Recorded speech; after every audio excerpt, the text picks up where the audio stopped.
Bonjour à vous tous et bienvenue sur ce canal Les Spirales de la Vie avec Christine. Voilà, nous sommes le 12 août, ça fait un bon bout de temps que je n'ai pas pris la parole parce que je n'en ressentais pas le besoin, je n'avais rien de particulier à dire et que je laissais le processus se dérouler en moi. Un processus, quel qu'il soit, comprend plusieurs étapes et c'est en fait un déroulement qu'il est important de ne pas interrompre parce qu'il va toujours nous amener quelque part. Et ce rythme peut être plus ou moins long, ce déroulement peut prendre plus ou moins de temps selon chaque personne, selon ce qu'il a à nous enseigner. Et très souvent, il permet de boucler des situations non réglées ou d'arriver à des conclusions qui nous permettent d'acter quelque chose. Et justement, j'aimerais évoquer aujourd'hui ce qui se passe lors d'un processus que l'on traverse de bout en bout. En fait, le processus fait l'éloge du rythme, de son propre rythme, parfois de la lenteur. Et il me paraît important de regarder ce qui, par moment, ferait qu'on a envie ou comme un besoin d'arrêter le processus en cours de route pour ne pas le laisser se déployer jusqu'au bout.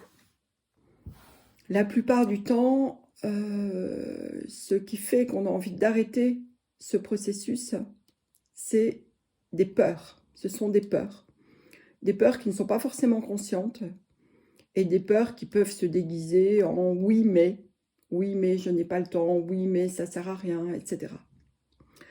Et si on se donne la permission de laisser continuer à se déployer ce qui est en train de se passer, à ce moment-là, on peut être mis face à nos peurs de façon consciente et simplement les traverser pour voir ce qu'il y a derrière. C'est aussi ce que j'appelle regarder au-delà du mental.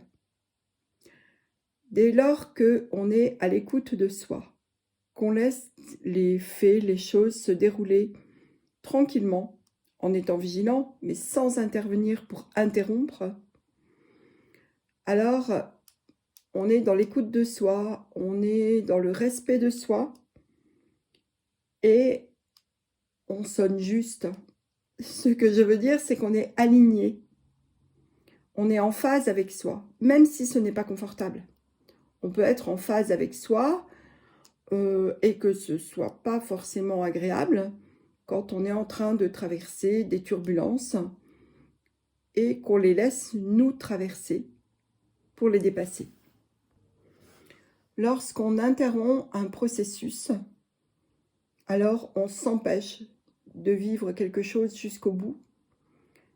Et comme je l'ai dit tout à l'heure, c'est souvent avec une peur, c'est une peur qui intervient, qui n'est pas consciente et qui fait qu'on bloque le déroulement de la même manière qu'on s'est interrompu dans le déroulement de quelque chose quand on était enfant, ou que notre entourage ne nous a pas laissé développer un apprentissage jusqu'au bout. Tout cela peut se rejouer et de façon inconsciente. Et dès lors qu'on devient conscient de notre intervention pour bloquer quelque chose, alors on entre dans le mental.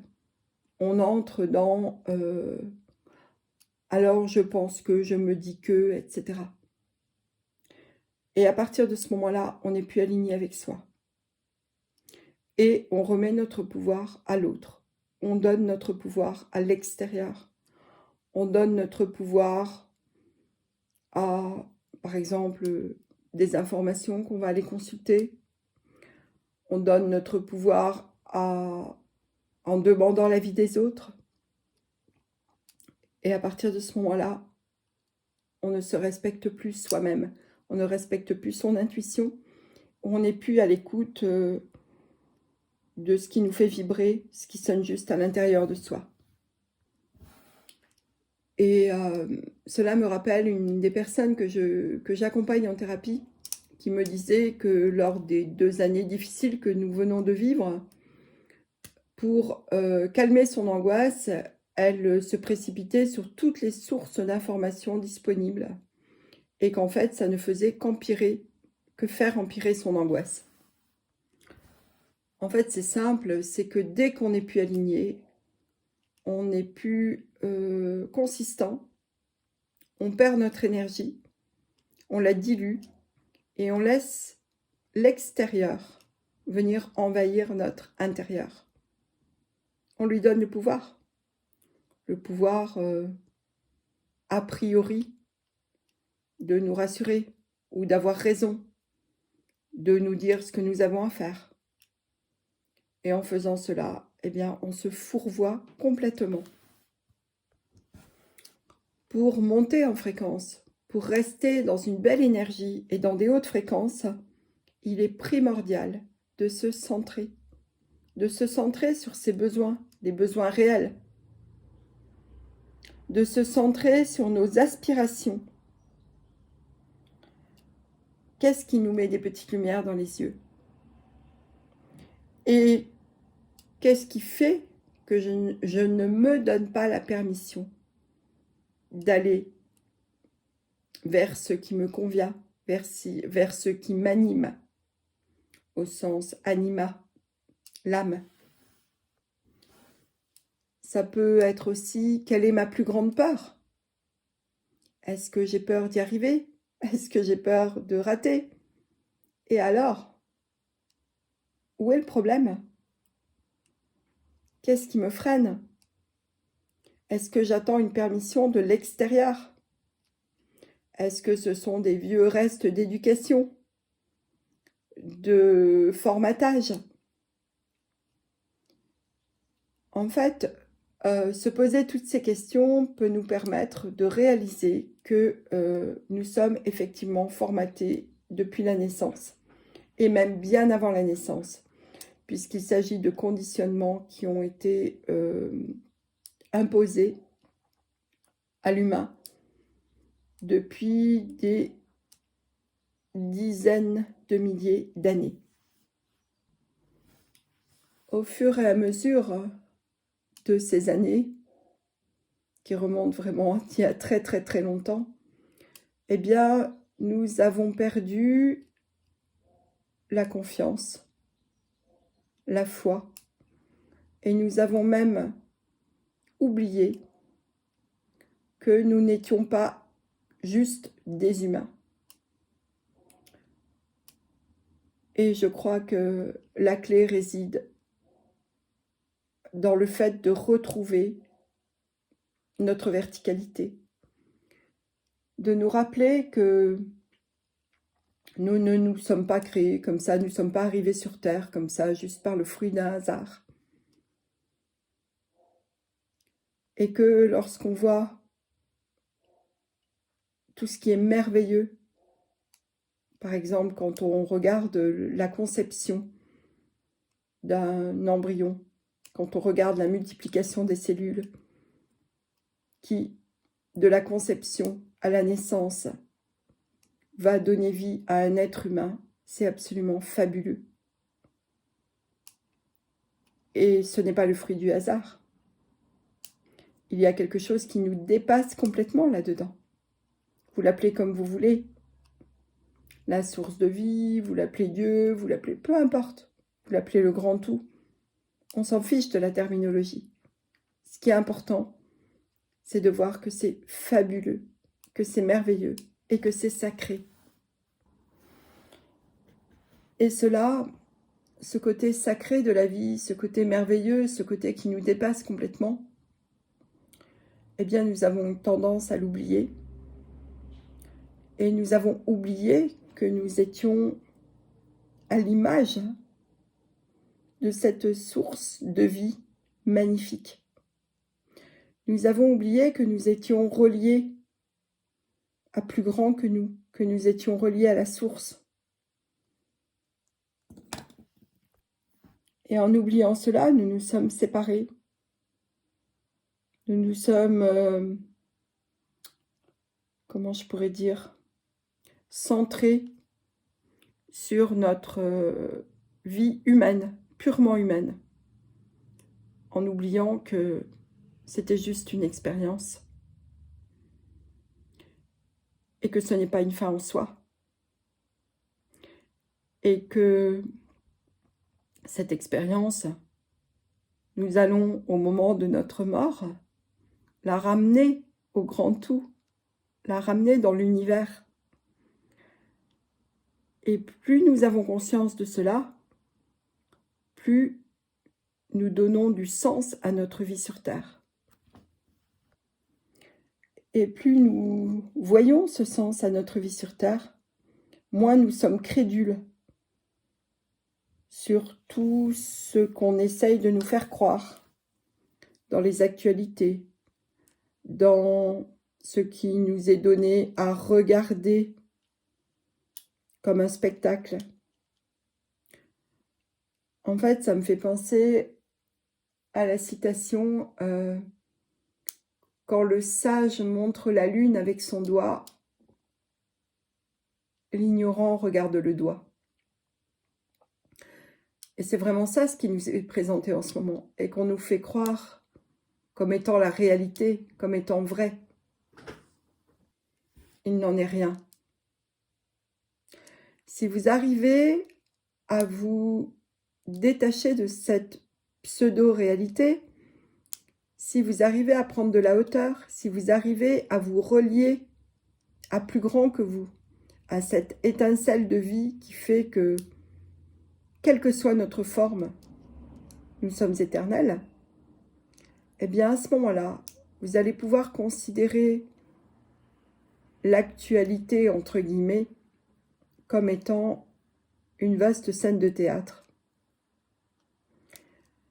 dans laquelle beaucoup de personnes ont été engluées à la manière d'une toile d'araignée. Le seul moyen de sortir de cette toile d'araignée est de vous élever et d'écouter votre petite voix intérieure et de mettre le focus sur vos aspirations et vos inspirations, sur le plus grand rêve de votre vie et d'y croire et de tout faire pour le réaliser. Et si vous êtes dans ce mouvement, alors vous êtes complètement en phase avec vous-même et l'extérieur n'a plus de prise sur vous. C'est vous qui êtes maître à bord. Et forcément, votre énergie est au top dans ces moments-là. Et il appartient à chacun d'entretenir ces belles fréquences d'énergie, d'y rester. Et pour cela, on a des choix à faire. Et ces choix se font au quotidien, à chaque moment de notre vie. Il nous appartient de choisir ce qui est bon pour nous et ce qui ne l'est pas. Il nous appartient de choisir à qui on donne notre confiance et à qui on ne la donne pas. Il est aussi important de savoir que la confidentialité commence par la confidentialité avec soi-même. Qu'est-ce que j'attends de cette personne? Qu'est-ce que j'attends de cette situation? Et si je suis dans l'attente, on peut être sûr qu'à ce moment-là, on ne reçoit pas ce qu'on attend. Et cela peut générer, outre de la déception, de la frustration, cela peut générer un sentiment de rejet. Parce que nous avons tous vécu des situations de rejet dans notre vie, à commencer par notre enfance. Et il nous appartient de choisir ce que nous voulons continuer à vivre ou pas. Lorsqu'on devient conscient qu'on est dans l'attente, à ce moment-là, on change de direction. C'est-à-dire qu'au lieu d'être dans l'attente, on peut être dans la demande. Au lieu d'être passif, on peut devenir actif, acteur de sa vie. prendre les commandes. Et lorsqu'on est dans la demande, à ce moment-là, on est puissant, puisqu'on est maître à notre bord. Lorsqu'on est dans l'attente, lorsqu'on attend une permission, alors rien ne change dans notre vie. Et au contraire, on baisse en fréquence, on baisse en énergie, parce qu'on donne notre pouvoir à l'autre. Lorsqu'on se focalise sur nos aspirations, alors on est du verbe être. On ne fait pas, on est, on rayonne, on émane. Et le mental n'a plus sa place. C'est l'énergie du cœur à ce moment-là qui prend le relais. Et on ne peut pas être à la fois dans le cœur et dans le mental. C'est pas possible. On ne peut pas être dans la résonance du verbe raisonner, R-A-I, avec le mental et la raison, et être dans la résonance, R-E accent aigu, qui veut dire se laisser entrer en vibration et en résonance avec quelque chose, avec une idée, avec un coucher de soleil, avec un animal, avec quelqu'un. On ne peut pas être les deux à la fois. Il est important de choisir. Et on a tellement été formaté à être dans la raison que c'est un travail de chaque instant, une attention de chaque instant pour aller dans la résonance avec un être, avec une situation, avec ce qui nous fait du bien, avec ce qui vibre en nous. Et là, le mental n'a plus sa place. On est dans le cœur. Et pour mémoire, je vous rappelle que notre cœur est un extraordinaire générateur d'énergie qui diffuse à plusieurs mètres autour de nous lorsqu'il est dans sa pleine puissance. Voilà ce que j'avais envie de vous dire aujourd'hui. Je ne sais pas quand est-ce que je reprendrai la parole. Et je vous souhaite une belle fin d'été. Je vous souhaite d'être en résonance avec vous, avec vos plus hautes aspirations, et d'y aller.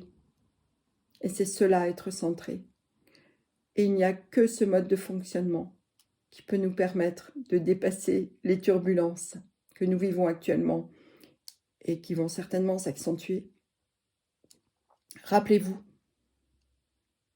il n'y a que vous qui savez ce qui est bon pour vous. Personne d'autre. Personne. Ne donnez votre pouvoir à personne. Restez centré. Écoutez-vous. Vivez l'instant présent. Et dormez si vous avez besoin de dormir. Voilà, faites ce qui est bon pour vous. Allez dans la nature, ressourcez-vous. Écoutez de la musique. C'est le seul moyen de ne pas tendre la main à tous les discours mensongers que l'on entend, à tous les paradoxes dont nous sommes inondés en ce moment. Voilà. Et rencontrer des personnes qui vibrent sur la même tonalité que vous. À mon sens, il vaut mieux être seul que d'aller vers des personnes avec lesquelles vous n'allez pas être en syntonie. Voilà, et bien écoutez, à bientôt, portez-vous bien, prenez bien soin de vous et vivez des beaux moments avec vous-même. Au revoir.